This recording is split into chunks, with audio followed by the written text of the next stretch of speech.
In last week's video, I did a head-to-head comparison between this Caterpillar backhoe and this Kubota compact track loader. If you want to see that video, I'll link it below and somewhere right up here. But today I want to talk about something that's equally as important to the machines themselves, and that's the implements. Implements are those interchangeable parts and pieces that you can put on these machines to make them really uniquely qualified to do all sorts of different tasks on your land.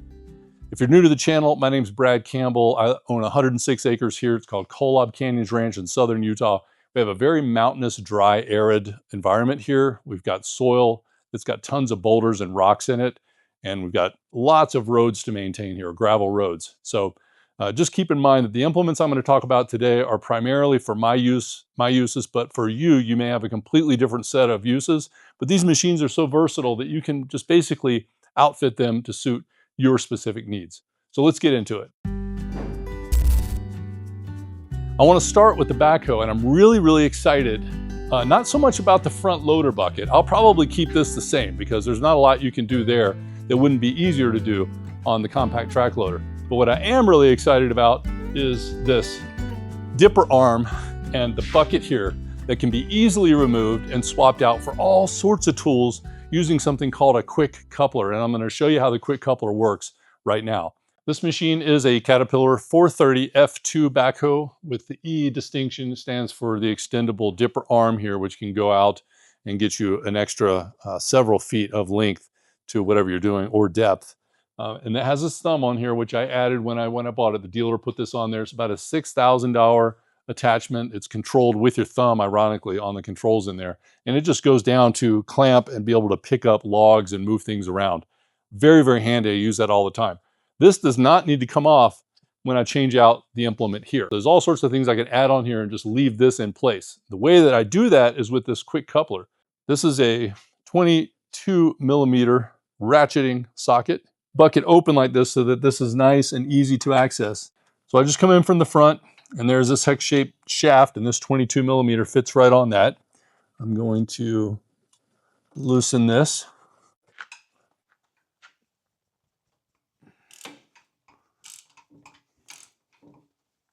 See that is spinning the shaft and removing and lifting that red wedge that's down in there. I'm going to come all the way up. The only two places that I need to disengage are this pin and this pin. Spin her out of here. Pull this out of the way so we can see a little better.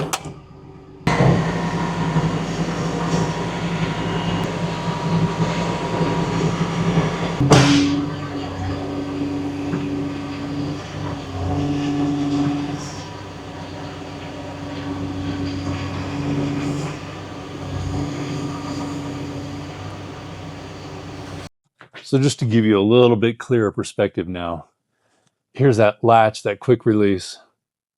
There's the bolt. Here's where the top pin of the bucket goes. Here's where the bottom pin goes. And this piece is the wedge. And that wedge comes down behind this piece right here. Pretty beefy Caterpillar bucket. Now I've used this many times for lifting, which is a super cool feature. Just to have that, you can just put a chain right through. Realistically, a chain, once it's under tension, is not coming out of there. So to put on the new implement, you just reverse that process. You just go in and hook onto this. This will automatically snap into position. You straighten the bucket out, tighten it down, and you're ready to go. So I think once I do this a few times, I'll have this probably down in less than 10 minutes, 15 minutes maybe, to switch implements. If you're a heavy equipment operator and you do this all day long, let me know in the comments, how long does it take you to switch out something on your backhoe arm or your excavator? Quick coupler. I am so excited about this new discovery. So let's jump on the computer. I'm going to show you some of the implements that I've got my eye on that are going to make my life so much easier from this day moving forward.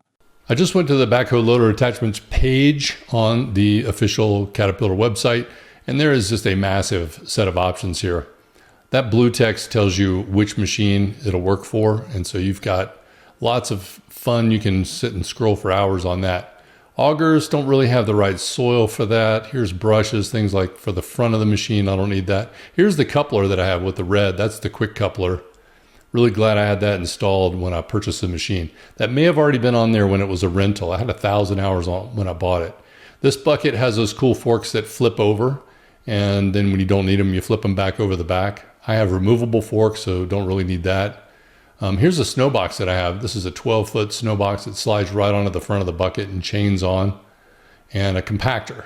Yeah, I definitely need that because we're always putting in footings or preparing something, road work and whatnot. And a hammer, yes, we need that so bad because we have boulders. I think this rake would be really nice. We're always needing to remove rocks from the soil. We have a grizzly screen, but of course, you know, having a rake would be great too. This trapezoidal bucket would be really nice for bar ditches, but I just don't think it's got enough oomph. I need the teeth on there. So I just got this 12-inch bucket, which I think can handle the brutal rocks. And then this compactor. I'm not sure how this mounts on there. There's probably something you have to bolt on to get this to mount onto the dipper arm. This is also another option, a compacting wheel or a compaction wheel, where you just push down and kind of roll it back and forth. I've seen that used a lot out here. And then this single shank ripper would be just a miracle. That would enable me to be able to get behind and pry these boulders out when we're trying to expand our footprint here. It's just always so difficult to get the rocks dislodged with a regular bucket.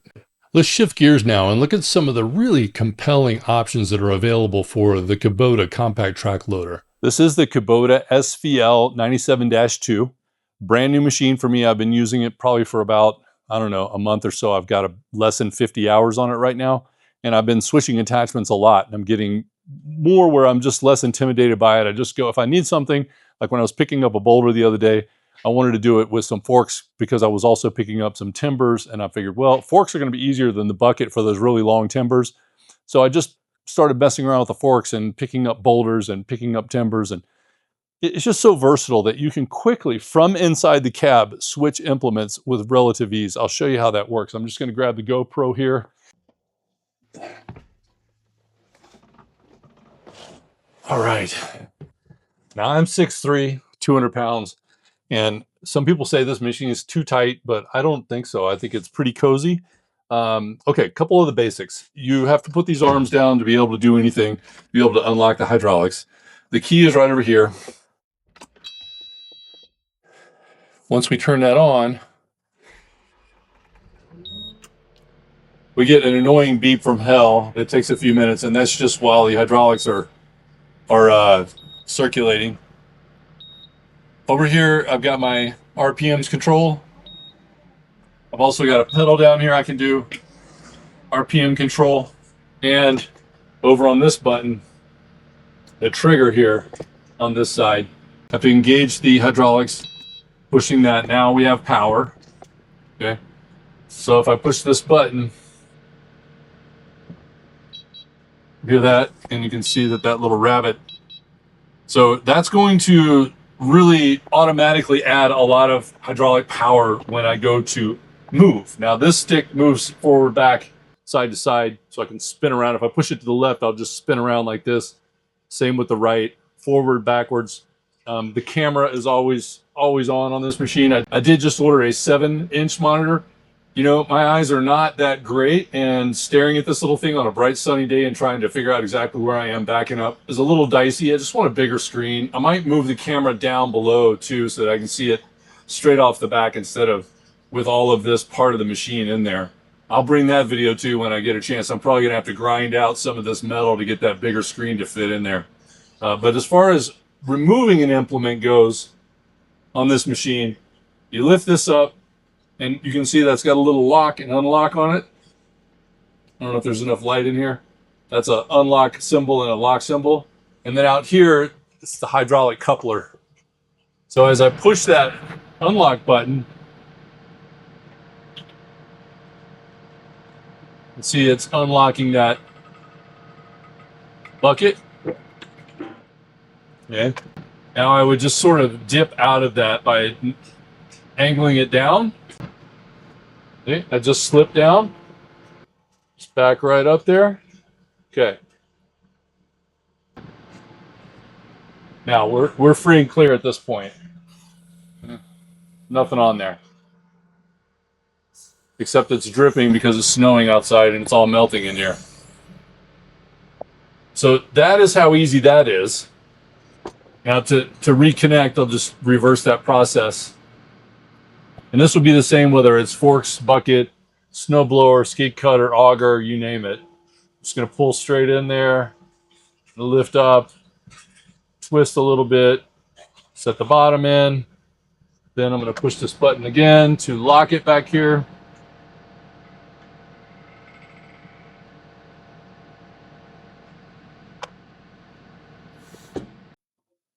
That is how you physically change out an implement. Then we have our hydraulics. So we've got your high flow and low flow. This is the high flow side here. I think most of my attachments are high flow, but you know, this machine will take either one. And you've got your electrical, little 9-pin electrical right there. So on the inside of the machine, you have your controls. These all are going to vary depending on which attachment you have on there, whether it's high flow, low flow, or if it has electrical or not. So here's a view of both sticks. Got my thumb controls on both sides, my triggers on the back of the joysticks, and complete movement of the joysticks. I mean, it's a tight little, I mean, everything just barely fits. I mean, there's not a lot of clearance anywhere around here, but it all works.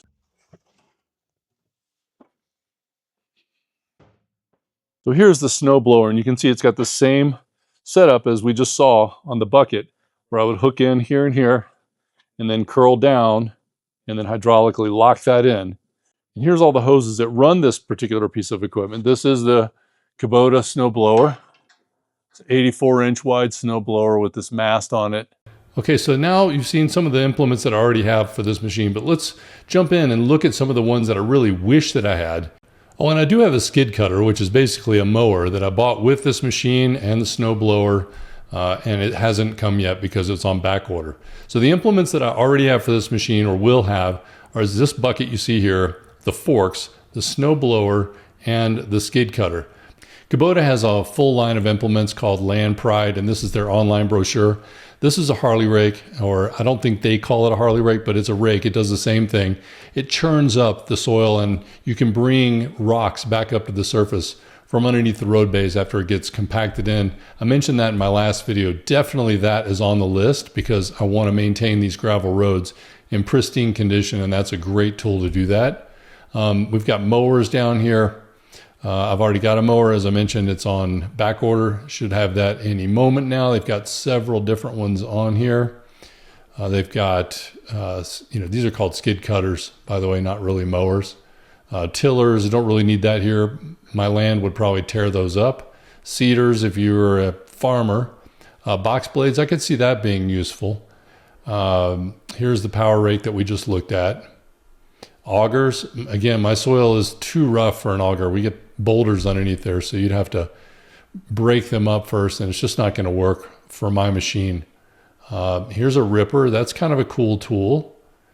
The box blade or skid graders, I think that could be really useful, especially on flatter ground parking lot areas, in maintaining and keeping them nice and smooth. A trencher. Now this is a really cool thing because we do a lot of trenching. I'm always running something underground. So I did not even know that they had this available. So I'm definitely intrigued, but I bet it's expensive.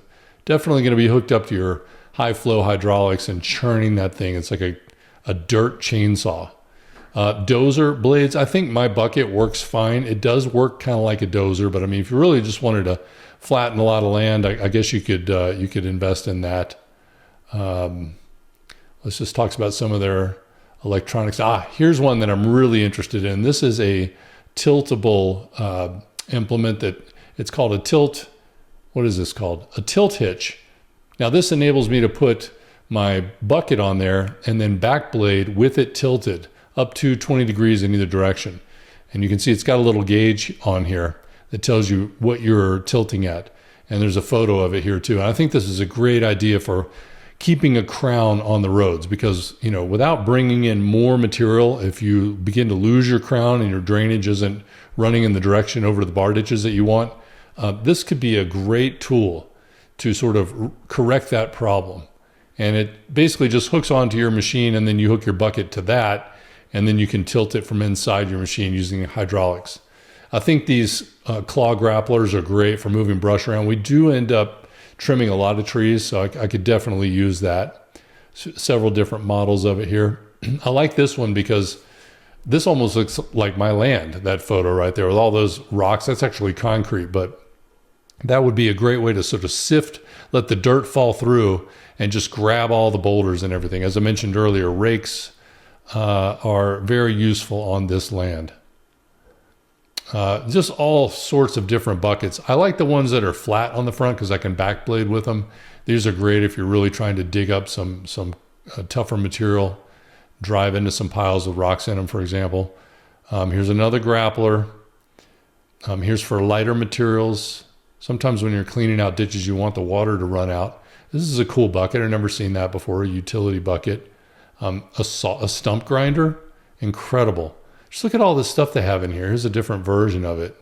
Anyway, this gives you a pretty good idea of what's available. Oh, these are the exact forks that I have from Land Pride. I love them. They're really nice. Hey guys, I wanted to show you this. This is kind of not so funny, but in hindsight, it's kind of hilarious.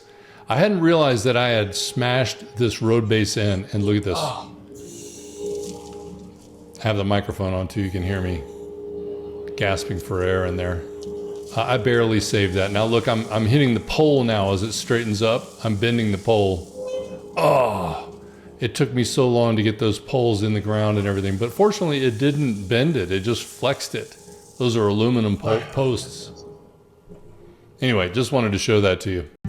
All right, well, that's my list so far, and all the implements I think are gonna work best on this particular type of arid land here in southern Utah for this compact track loader and this backhoe. But I'd love to hear, what's the one go-to implement that you use most on your land? Leave that down in the comments, and I'll see you next week. Bye-bye. That's it, video's over. Come on, man, I gotta clean up the barn. Get out of here.